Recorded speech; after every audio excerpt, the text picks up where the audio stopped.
town, we had attempted kidnapping of a juvenile from a school bus.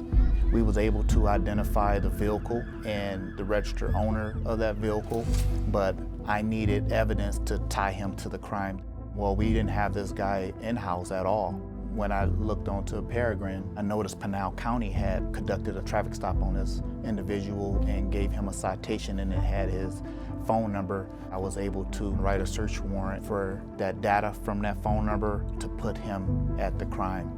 Our criminals don't respect boundaries. They go all over to commit crimes. With all these different jurisdictions so close to each other, crime is bouncing from city to city, county to county rapidly. Each agency gets a piece of that puzzle, right? And we are all just trying to solve our incidents, our crimes, but we need help.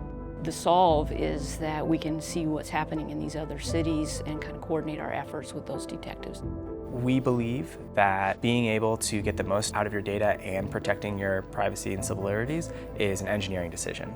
And that engineering decision is one to invest heavily in best-in-class controls to ensure that the ways that you access data and the ways that you can use your data adhere to the permissions that work for your organization. Pre-Peregrine, I would have to reach out to other analysts within the state and say, hey, I'm investigating this person for such and such.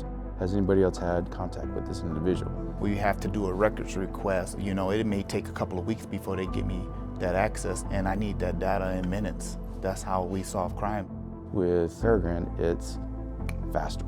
Once it expands to all these other agencies, it's only going to enhance our ability because we are super connected. And they're not staying in our neighborhood, they're not staying in your neighborhood, they're traveling to everybody's neighborhood. So now that we can just really go in, type what we're looking for, and have it pop up, it's faster, it's easier, and at the end of the day, it just makes our community safer.